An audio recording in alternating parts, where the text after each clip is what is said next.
أشهد أن لا إله إلا الله وحده لا شريك له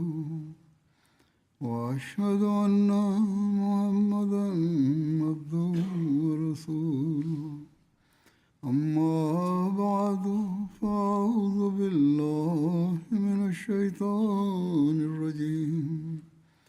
بسم الله الرحمن الرحيم الحمد لله رب العالمين الرحمن الرحيم مالك يوم الدين إياك نعبد وإياك نستعين اهدنا الصراط المستقيم صراط الذين أنعمت عليهم غير المغضوب عليهم ولا الضالين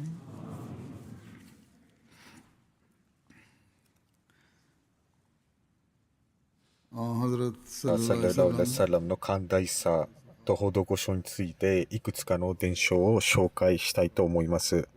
ある伝承によりますと、ハズレット・アブ・サイド・クズリからの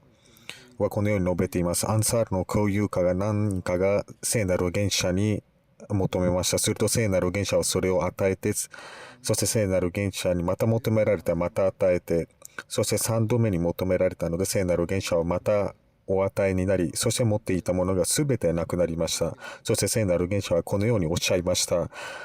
どんな富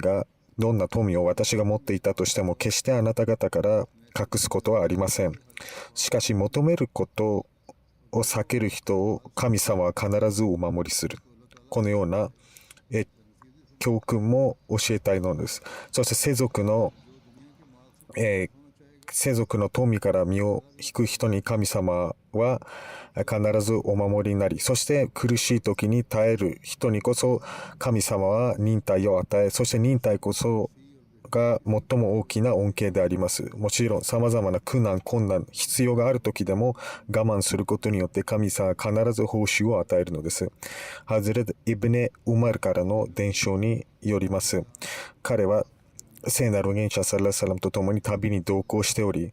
そして彼曰く彼はあるまだ若いラクダに乗っていました。それは私の父ハズレト・ウマルのものであり、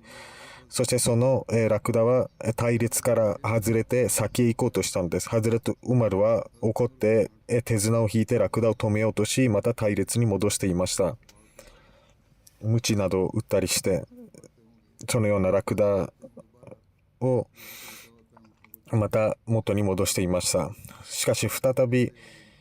隊列からずれて先へ行こうと急ごうとしましたが、ハズレット・ウマルはまた手綱を引いて隊列に戻していたりしていました。すると聖なる現者サラララサラムのラクダより先へ行かせないようにしたのです。つまりハズレット・ウマルはどんなラクダも聖なる現者のラクダより先へ行くことを好まなかったのです。すると聖なる現者サララサラムはこの光景を見てハズレット・ウマルにこう言いました。私にこのラクダを売ってください。するとハズレット・ウマルはこう言いました。聖なる現者はこれはあなたのラクダです。聖なる現者は私にこのラクダを売ってくださいと言い、そして彼は聖なる現者にそのラクダを売ったのです。そして聖なる現者はこう言いました。イブ・アブドゥラビン・ウマリよ。このラクダはあなたのものです。あなたが好きなように伝えて使えばいいと。ハズレット、つまり人々にもラクダは動物なので、そのように先へ行ったとしても、それは仕方ないことである。しかし今度このラクダ今あなたに贈呈したラクダであるので、ですから聖なる現者のラクダより先行ったとしても、その先を越した聖なる現者のが贈呈したラクダであるということから他の教友たちも納得するでしょうと。ハズレ・ジャブルからの伝承です。私はある戦に聖なる現象と共に同行していました。しかし私のラクダが疲れきり、歩行するスピードが遅くなりました。その時聖なる現象は私のもとへ行き、ジャベリよ。私ははいと答え、何かありましたかと。私はラクダがもう疲れ切ってしまい、なかなか動こうとせず、隊列からどんどん離れていってしまっています。すると聖なる元首は自らのラクダに降りて、そして手綱を引っ張り始めて、そして乗りなさいと私に言いました。私はそのラクダに乗ると、そのラクダのスピードが非常に速くなり、そして聖なる元首より先に行こうとしたので、私は手綱を引っ張って止めたのです。そして聖なる元首サラサラは私にこのように尋ねました。あなたはネカをしましたかと。私ははいと答え。後に聖なる元首はこう述べています。もうすぐあなたは家に着くでしょう。ですから、いつ家に着いたら、非常に懸命な振る舞いをしなさい。家族というよりよく接するようにしてください。そしてこのように述べました。このラクダを私に売ってくださいますかと。私ははい、ぜひと答えました。そして聖なる元首は私に1オキアでつまり一つの黄金のかけらでそのラクダを買い取ったのです。そして私はメディナへ到着し、そしてモスクへ行くと扉には聖なる元首がおり、そして聖なる元首は私に今到着したのですかと尋ねると、このラクダをここに置き、そしてモスクの中へ行って礼拝を捧げなさいと。そして私は中へ行き、礼拝を捧げて、そしてハズル・ビラールにこう言いました。この、ハズル・ビラールに、オキアを彼に渡すように言って、そして聖なるハズル・ビラールはハズル・ジャベルにその黄金のかけらを一つ渡し、そして私は戻っていったのです。その代金を受け取って、ラクダを売った代金を売って。しかし聖なる預言者がまた私をお呼びになりました。そして私は心の中で、聖なる預言者はおそらく私にラクダも返してくれるでしょうと。つまり買い取ってまたラクダも返してくれるんです。そして聖なる元首は案の定、代金はそのままにして、このラクダもまたあなたのものですと言ってくれたのです。そして後にあるユダヤ人にこの出来事をすべて話すと、そのユダヤ人は非常に驚いて、つまりあなたはそのラクダも返してくれて代金も返金せずに取っておいてくださいと言われたのですかと。私ははい、その通りですと答えました。つまりこの聖なる預言者が与えてくれたこのラクダにはどのような祝福があったかというと、ハズレット・ウマルのカラファット時代まで生きながらえたのです。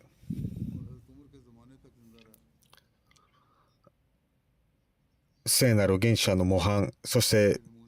強化の仕方、そして神聖な力で、それは全ての教友たちが備えていました。ハズレット・カディジャ・レタランハもその影響を受けていました。そのため、聖なる元首、ハズレット・カディジャは何の恐れもなく自分の富を聖なる元首に託したのです。伝承によりますと、聖なる元首サレラ・レサランはハズレット・カディジャのもとへ行き、そして何かを心配していました。ハズレット・カディジャは聖なる元首に尋ねました。何があったのですかと。聖なる元首はこう答えます。今、干ばつの時期であると。私はあなたの富を使えばあなたの富がなくなってしまうことを危惧していますし、そしてしかしもし何か人々のために費やさなければ私は神を恐れますと。それとハズレット・カディジャは暗い種族の人々を呼んで、その中にハズレット・アブバカル・セディーク・レタラのもいました。ハズレット・アブバカルによりますと、ハズレット・カディジャはディナールの札束を置き始め、するとどれほど置いたかというと、目の前に座っている人が誰か分からなくなるほどそのディナールを積み上げて、そしてハズレット・カディジャはこう言いました。証人となりなさい。このすべての富、私の富を聖なる預言者に託します。自由に使ってもいいし、貯めていたいのであれば貯めておいてもいいと。このように聖なる預言者に全てを与えたのです。ハズレット・ウマル・ビン・カッターブからの伝承によりますと、ある人物が聖なる預言者サラサラのもとに馳せ参じて、そして何かを求めました。すると聖なる預言者サラサラはこのようにおっしゃいました。私のもとには今何もありません。しかし私の名前を用いて何か買ってもいいです。そして立て替えといて、私に何かどこから富が入ってこれば、それを私が払っておきますと。しかし、ハズレット・ウマルはこう言いました。聖なる元首、あなたはすでにこの人には何回も与えています。ですから、もしあなたに何も持っていないのであれば、彼に与える責任はないのではないでしょうか。しかし、聖なる元首はハズレット・ウマルのこのことをあんまり好ましく思わず、それとある別の教諭がこう言いました。聖なる元首よ。聖なる元首は費やしてください。大いに費やしてください。必ず神様があなたを貧困にさせることはない。聖なる預言者はそのことに微笑み、そして喜びを感じ取ることができました。そしてこうおっしゃいました。そのようにするよう私は命じられていると。ハズレタ・ブフレラからの伝承によりますと、スッファの人々は常に客人であり、彼らは休息を取るための家がなく、あるいはどこかに泊まることもできないような人々でした。聖なる預言者はどこからか寄付があると、それをエレスファに、譲渡していたのです。そのサドカから聖なる預言者は決して取らず、それは貧しい人々のためだったのです。しかし誰かが何かを献上したり贈呈したりすると、その中から自分も一部を受け取って、そして残りをエレスファに分配していたのです。そして寛大さと施しさ、それは聖なる預言者がいかにその同情し憐れみ、そしてどのように強化していたのかというと、タルビエとしていなかというと、ある伝承によります。アズレタ・ブフレラからの伝承です。ある時、あるベドウィン族の人物が聖なる預言者サレラレサラムに、ある何かを求めました。イクラマからの伝承です。すると、彼は賠償金を払わなければならなかったので、聖なる預言者に助けを求めたのです。聖なる預言者サレラレサランは彼に何かを与えて、そして私はあなたに対して、いい態度を取りましたけど、しかしそのベドウィンは、いえ、あなたは何もしませんでしたと。しかし何人かの教友が、彼を捕らえようとしました。しかし聖なる預言者サラルサランは、やめるようにと言い、そして聖なる預言者は再び立ち上がり、自宅へ行き、そしてそのベドウィン族の人も家に呼んでこう言ったのです。あなたは私たちのもとへ来ました。そして私に何かを求めました。そして私はあなたに物を与えて、しかしあなたが言いたかったことを言いました。つまり私が公平をしなかったと。平等ではなかったと。すると聖なる預言者はさらに彼に物を与えて、これであなたに対していい行いをしましたかと。するとそのベドウィンは、はい、しましたと言って、神様があなたとあなたの家族と部族に素晴らしい報酬がありますようにと。聖なる預言者はそしてこうおっしゃいました。あなたは私たちのもとへ来ました。そして私に求めて、そして我々はあなたに与えました。しかしあなたは言いたかったことを言ったと。つまり何も考えずに。そして私の、共有にはあなたに対するその怒りがあります。ですから外に行くときは、あったことを、つまりあなたが私に言ったことを述べて、それと彼の心の中にある不快感を払拭してくださいと。それと伝承者によりますと、そのベドウィンがやってきて、そして聖なる預言者サラサラムのこの私の仲間は私の元へ来て、そして我々に求めて我々彼に与えたと。そして彼が言いたかったことを彼は言って、そして私たちは彼を呼んでさらに与えました。すると彼曰く、もう彼は喜んでいると。その通りですかと。はい、ベドウィンはその通りですと。そしてあなたとあなたの家族と部族に素晴らしい報酬がありますようにと。ハデルタ・ブフレラからの伝承です。これに対して聖なる預言者サラサラこのようにおっしゃいました。私とこのベドウィンの例は、ある人物がラクダを持っており、それがラクダが逃げ出し、そして人々もそのラクダを追いかけて、しかしそれによってもっとラクダが暴れます。しかしラクダの主が私のラクダをほっときなさい。なぜかというと私が柔軟な態度でラクダに挑むと。そしてどのようにそれを扱えばいいのかをあなたより知っていると。追いかければ追いかけるほどそのラクダは暴れると。そしてその主人はラクダの方へ向き、そして草を持ってラクダをまた呼びます。するとラクダはその人の主のもとへやってきて、そしてうまく手なずけて、そして再びそのラクダに乗ると。そのラクダ、草をやれば草の方にやってきて、そしてやってきた時に上に乗ればいいと。その時教友たちが、その厳しい措置を取るようにと言った時、つまりそのベドウィンが無礼な態度をした時、そしてあなたたちに、厳しい措置を取るようにしていれば、彼は地獄の豪華へ入っていた。しかし私は彼を救い、彼はもう喜んでいると。これが聖なる預言者の与え方だったのです。そして家にも連れて行き、家からにも与えて、つまり外に来て渡すこともできます。しかし彼は家に連れてくることによって、本当に私は何も持っていないということを証明し、そしてあるものをあなたに渡すということを証明して、そのベドウィンも納得したのです。ルバイヤ・ビンデ・モザ・ベン・アフラからの伝承によります。彼の父、モザ・ベン・アフラは次のように述べています。聖なる元首サラ・サラムのもとに、何房かの夏目足を持たして使わしたのです。そして聖なる元首はその夏目足を好み、その晩に聖なる元首サラ・サラムのもとにはバーレーンからいくつかの富が届いていました。それと聖なる元首はそこから一つかみし私に与えたのです。その富から。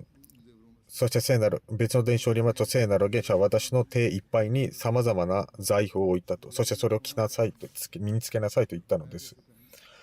これが素晴らしい形で、お返しをするということです。夏目足に対して、財宝を差し出したということです。ハズレタ・ブフレラからの伝承によりますと、聖なる元首サラララサラムのもとには、誰か借金がある人の葬儀があると、聖なる元首はまずその返金するための、借金を返済するための、富は彼は残していますかと。もし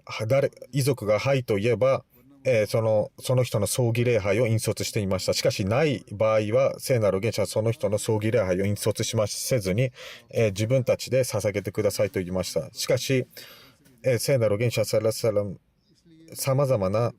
勝利が続くと、そしてメディナにも多くの富が入るようになると、聖なる元首はその借金がある人の葬儀礼拝があるとき、そしてその亡くなった人が何も残していない場合は、聖なる元首が自らその人の借金を返済していたのです。それとある伝承によりますと、ハズレット、聖なる元首はサラサラムにあって、ハズレット・ベラールよ、私に聖なる元首がどのように費やしていたのかを教えてくださいと言いました。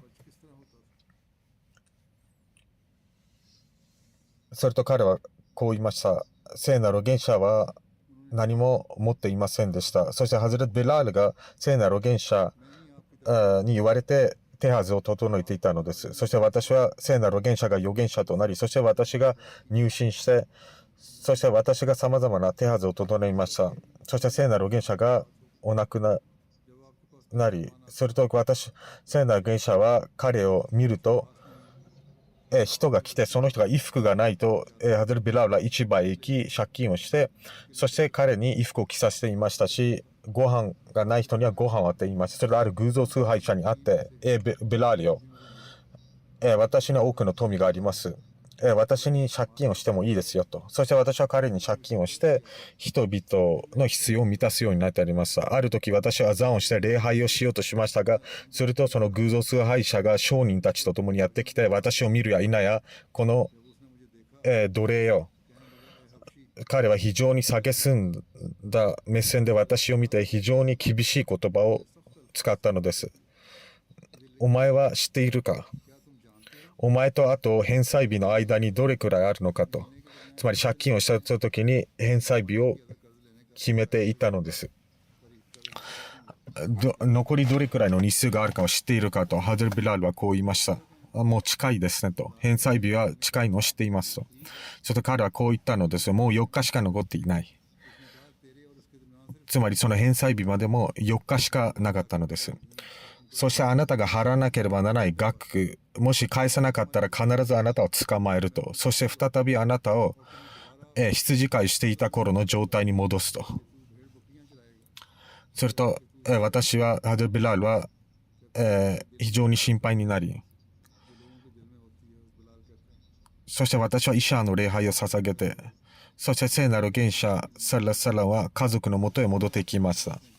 そして私はその許可を得て聖なる元首のもとへ馳せ参じて夜のことです。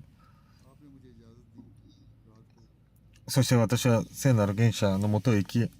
聖なる元首よ、私が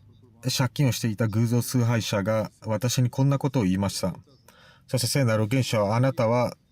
その返済できるものを持っていません。つまり聖なる預言者のために借金をして人々の必要を満たしていました。私も何もありませんし、あなたもありません。そして彼らは私を侮辱するでしょうと。ですから、この、ムスリムとなった部族のもとへ逃げる許可を与えてください。そして神様があなたに大きなものを与えて、そして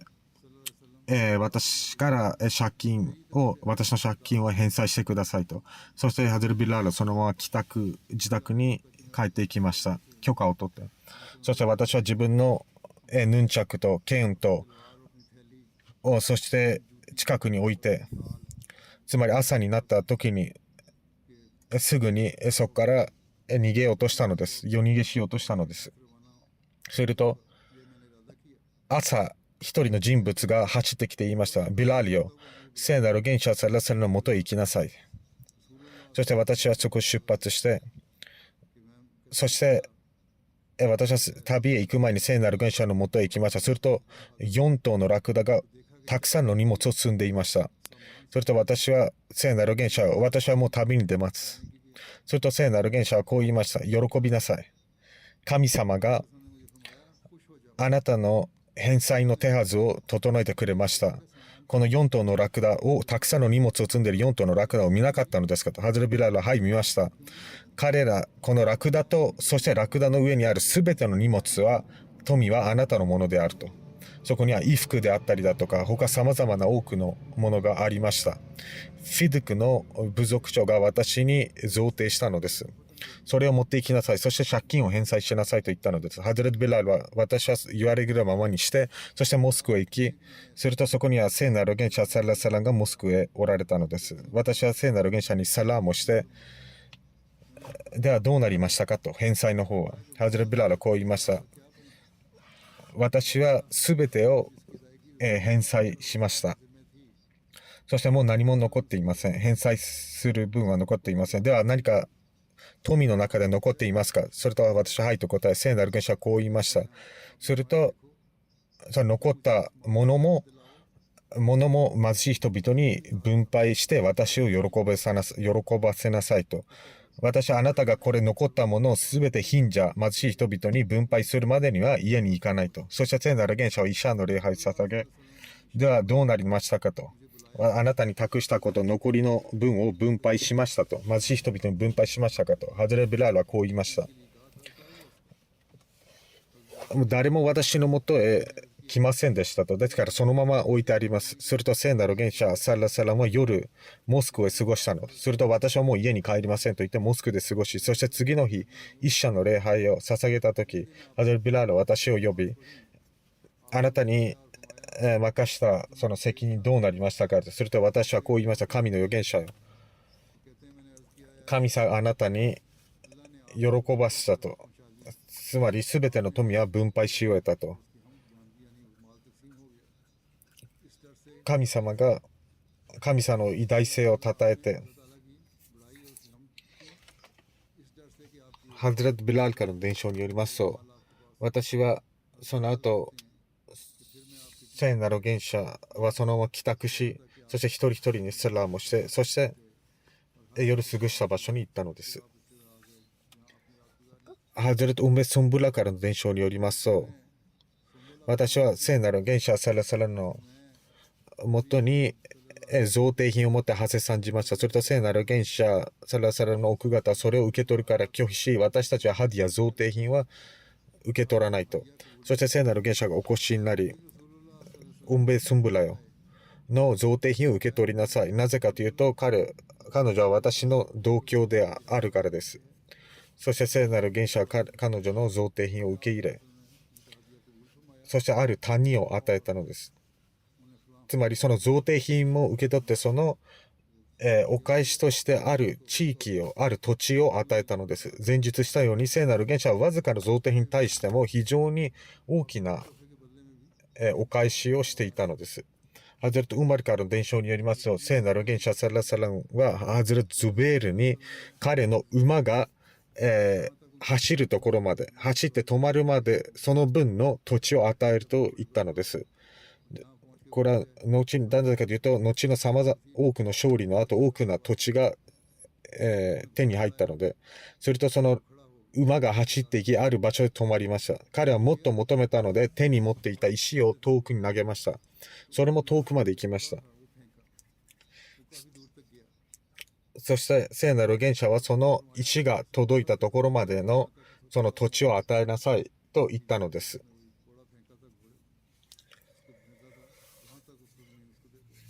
ハズレ・ジュベール・ベル・ムテム・レザラーナからの伝承です。ある時、彼は聖なる預言者サラサラのもとへ行き、聖なる預言者のもとには何人かがおり、これはフネインの戦いから期間中のことでした。それと道中でベドウィンの人たちが聖なる預言者にもとへ来て、そしてたくさんのものを求め始めました。それと聖なる預言者は、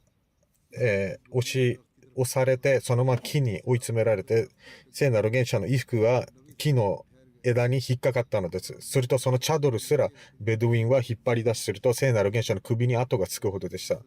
それと聖なる預言者は私のこのチャドルを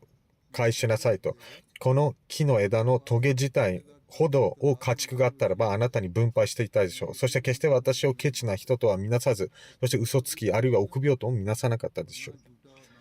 この出来事は話しながらハズレムスリムのレタナはこのように述べています。フネインの戦いの後、多くの戦利品が手に入り、あるいは戦場で放置されていたものを集めたので、聖なる預言者はいつも通り、ムスリム軍に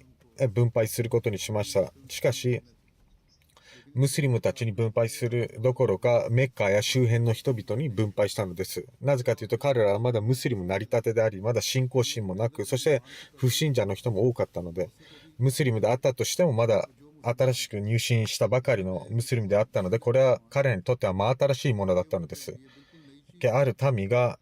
他の人々に分配しているということが非常に新しい。つまり彼らに経験差、意見差が増えるどころか、彼らはもっと欲張りになり、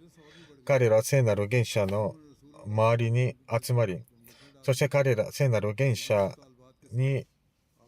さまざまな要求をすることにより、そしてそのある人物が聖なる預言者木まで追い詰められて、そしてそのチャドルが木の枝に引っかかることであり、そのチャドルですら引っ張ろうとしました。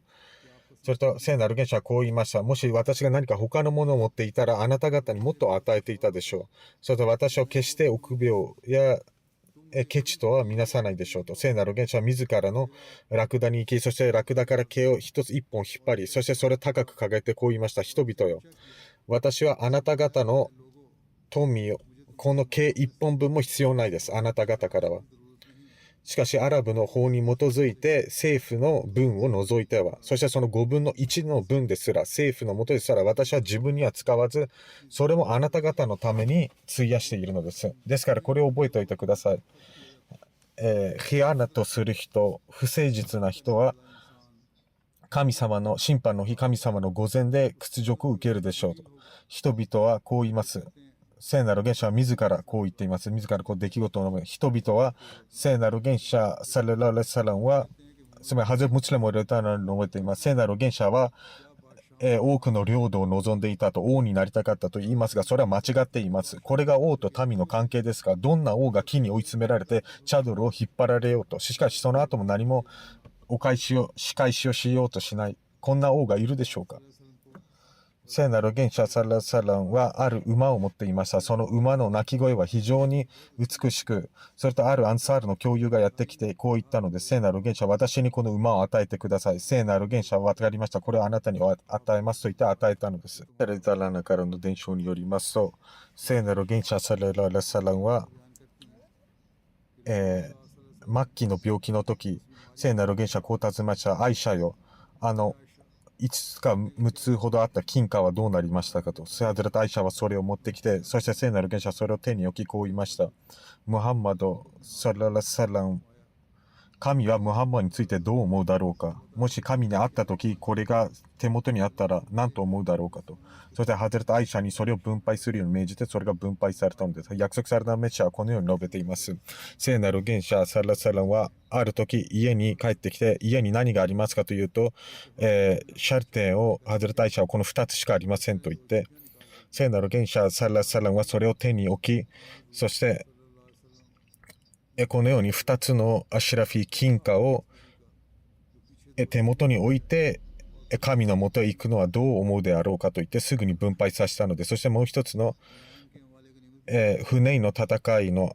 詳細によりますと、戦利品として6000人の奴隷や8000人の奴隷が手元に入り、4万頭以上の家畜、そして460キログラムの金塊、聖なる元首は戦利品を分配を始めて、そしてまずは人々の気持ちを考えて、まずはさまざまな部族の長たちに与えたのです。彼らを満足させるために、中には100頭のラクダ、中には50頭のラクダ、そして金塊や奴隷などはまた別でした。アブ・スフィアン・ビン・ハルブは100頭のラクダが与えられました。アブ・スフィアンは聖なる元首サラサラのもとへハセサンジルと、聖なる元首サラサラの元には多くの金塊があり、そして彼はこう言ったのです。聖なる元首、あなたは暗い種族の中で最も止める人となりましたねと。聖なる元首は微笑んで、その中から、銀を、数百グラム、そしてラクダを与えたのです。そして彼は私の息子のヤズィードも与えたのです。それと聖なる元首はまた数百グラムの銀と100頭のラクダを与えたのです。このヤズィードはアブ・スフィアンの息子であり、あのヤディではなくて、それはこの彼の孫であったので、ハゼル・モアビアの息子であったのです。そしてアブ・スフィアンはこう言いました。聖なる元首よ、私の次男ムアビアにも与えてくださいと。すると聖なる元首は再び数百グラムの銀と100頭のラクダを与えたのです。これに関してアブ・スフィアンはこう言いました。あなたは非常に寛大です。私まであなたと戦をしてきたのに、しかしあなたはその時は素晴らしい戦士でありました。そしてあなたと和解すると、どれほど素晴らしい和解をする人でしょうか。神様にあなたに報酬がありますようにと言ったのです。このように聖なる元首の寛大さ、サフワーンのマイヤもこの恩恵を受けます。そのサフワーンは聖なる元首サラサラフネインの戦いの前に鎧や兜、槍などを、借金として借りて、そして彼は偶像崇拝者の状態でフネインの戦いに参戦していました。ムスリム側から。そして戦利品の分配の時、聖なる元首は彼に100トンのラクダを与えて、そして別の伝承によりますと300トンのラクダを与えられたと。そしてその時、聖なる元首サララサランはある谷を通りました。谷のそばを。それとその戦利品のヤギやラクダがその谷には、放逐されており、サフワーンはそれほど多くたくさんの家畜を見て驚くと、聖なる元首はこう言ったのです。アブ・ワハビヨ、これはサフワーンの呼称です。この谷があなたを驚かせているのですかと。彼ははい、そうですと言うと、このすべての富はあなたのものです。これを受け取りなさいと。サフワーンは驚いてこう言ったのです。私はあなたが神の預言者であるということを証言します。このような与え方は預言者しかできないと。また別の伝承にありますと、サフワーン・ビン・ウマイヤはこのように述べています。聖なる預言者、サララレサラムは私に、聖なる預言者は私にフネインの戦利品を与え続けて、今までは聖なる預言者が人間の中では一番嫌いな人だったので、しかしその後、私は最も好きな人になったのです。このように聖なる預言者は様々な部族の長たちに戦利品を分配して、それは50人以上だと言われています。また約束されたメシはこのように述べています。聖なる預言者のもとにたくさんの家畜があったので、ある不信者がこう言いました。これほどたくさんの家畜がある、もしかしたらローマやペルシャの王もこれほど持っていないでしょうと言うと、聖なる預言者はその場でその全ての家畜を彼に与えて、彼は驚いてその場でムスリムとなったのです。これほど与えることができるのは預言者以外ありえないと。その後、聖なる預言者はゼード・ベン・ハリスに他の人々を呼ぶように言って、そして残った分を分配することにしました。そして残った分を人々に分配して、一人一人が4頭のラクダ、40頭の羊を受け取り、そしてこれほど手に入った戦利品の中で一番多くの戦利品、それをすべて分配したのです。この聖なるゲレンシャの人生の側面というのは非常に重要です。なぜかというと、反イスラムの学者たちは、ムスリムたちが何も富がなかったので戦争を始めたと、唱えますけれども、しかしそのような目的であったのならば、この戦利品の分配はこのように行われていなかったでしょう。このように戦利品の大多数はほとんどまだムスリムになったばかり、あるいはムスリムではない人たちに分配されたのです。別の伝承では全てがそのような人々に分配されたとされます。もちろんそれには他の、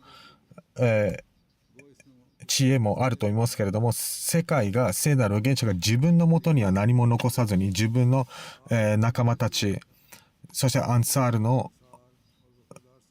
メディナのアンサールの人たちにもほとんど何も与えなかったのです。フネインの戦いの日ある女性がやってきて、彼女はある詩を歌いました。そしてハワーズン族、聖なる預言者にすると、聖なる預言者はそのままハワーズン族からあった富を返して、そして多くのを与えたのです。聖なる預言者は彼らにどれほど与えたかというと、それは50万ディルハムに相当する富をハワーズン族に返したのです。これほどの寛大さ、これほどの施しというのは今まで聞いたことがなかったと記されています。そしてハワーズン族の代表団がムスリムになって聖なる預言者のもとを馳せ参じました。そして聖なる預言者に要望したのです。彼らの富と捕虜を返還してほしいと。すると聖なる預言者はさらさら立ち上がりこう述べたのです。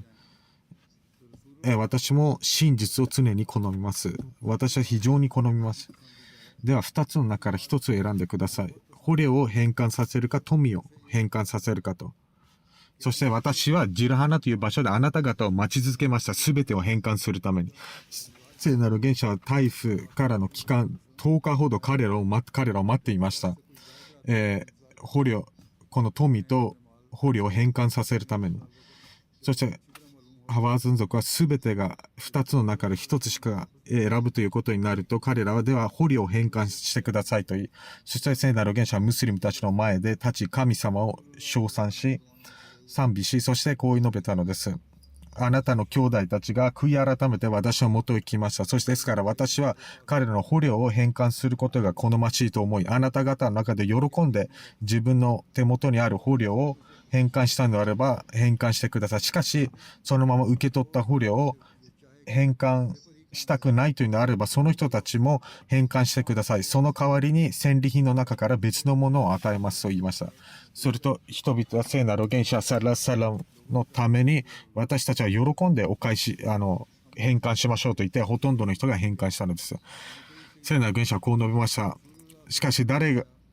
かが喜んで、あるいは誰かがあまり気が進まない状態で返還しているのか分かりません。ではそれぞれ自分たちの部族の族長に行き、自分の意向を伝えてくださいと。つまりそのまま族長通知で本当に返したいのか返還したいのかというのをみんなの意向を伺ったので、そしてそれぞれの部族は話し合って、そして部族長が聖なる預言者のもとへ来て、ほとんどの人が喜んで返還することにしました。つまり捕虜を返還することを決定し、そして聖なる預言者サララレサラも何の躊躇もことなく、彼らを捕虜を全員解放したのです。そして解放しただけでなくて新しい衣服ですら手に持たせたのです。その衣服のためにある教諭をわざわざメッカへ送って、そしてわざわざその衣服を作らしたのです。そしてこのように述べました。この解放される、捕虜の中がみんながちゃんとした衣服を着ている状態にあるようにと。その後の伝承にありますと、聖なる預言者のもとにフネインの戦いの人々がやってきて、そして物を求め始めました。すると聖なる預言者は羊、ヤギ、ラクダの中から彼らに与えて、そして何も残りませんでした。そして聖なる預言者はサラサラこのように言いました。あなたは何を求めますかと。私はケチでもありませんし、臆病でもありませんし、嘘つきでもありません。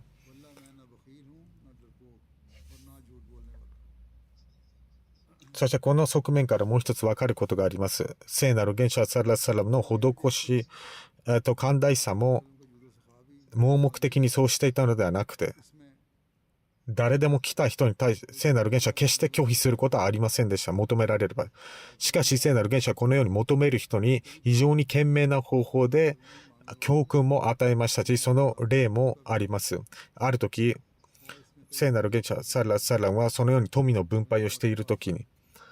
人々に多くを与えました。しかし、ある人物には与えませんでした。その人物は何も与えずに、すると、ハズレ・サード・ビン・ワカースという共有がです。このように述べます。私は他の人々より彼を好んでおり、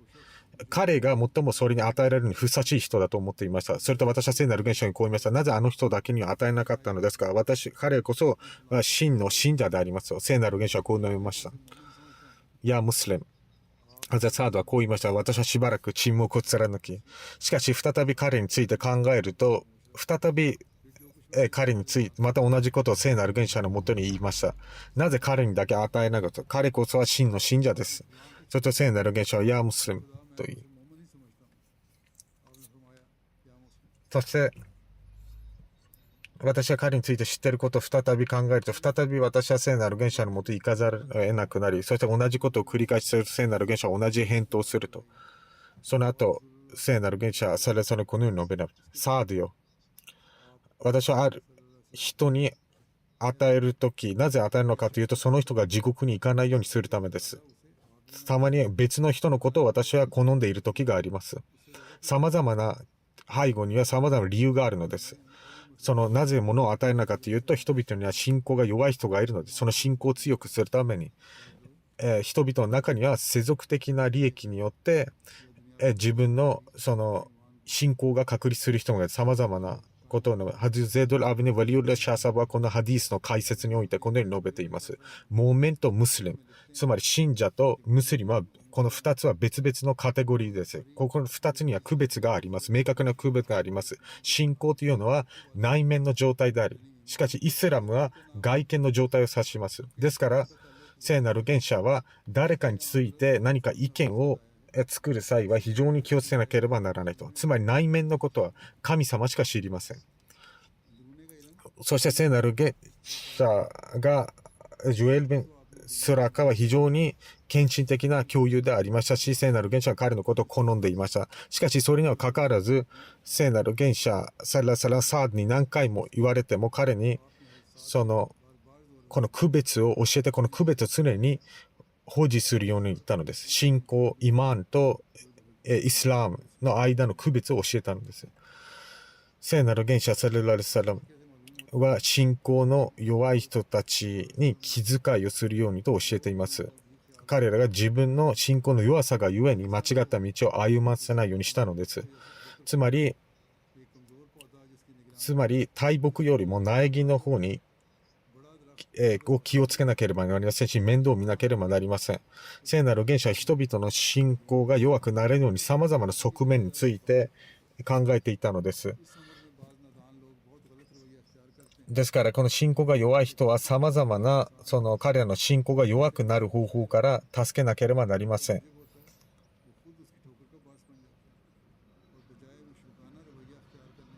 これが人々にそういう人たちがいます。つまり信仰の弱い人はもっとバックステップになるかもしれない。このことをすぐに覚えていかなければなりません。聖なる原者サララレッサランはこれをどれほど気をつけていたかというと、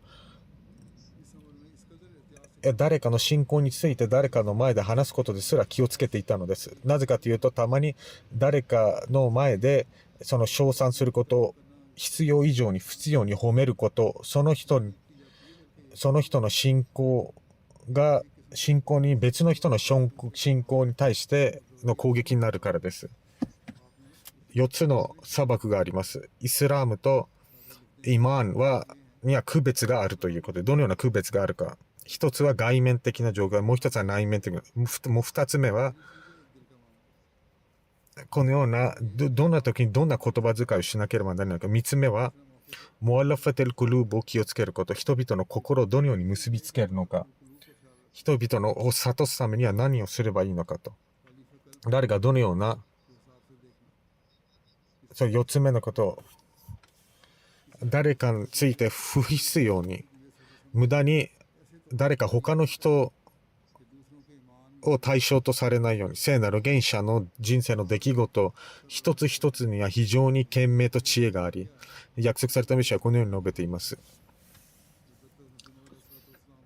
聖なる原者サラサラムの素晴らしい道徳を述べながらこのように述べています。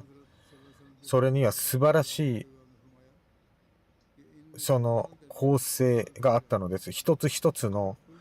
道徳というのがその時と場合によってあらわになり、そして聖なる原者の寛大さと施しも、バランスが非常に取れたものであり、聖なる原者の寛大さ、施しさについたさまざまな出来事があります。その中に私たちは聖なる原者のさまざまな側面を見出すことができます。聖なる原者の教えがバランスが取れたもののように、聖なる原者のすべての行いも非常にバランスの取れたものです。どうか神様が私たちに聖なる原者の生涯のすべての側面について考えてそれを実践することができますように、そして自分たちの人生を、生き方を神様の喜びのために歩ませることができますように。アーメン。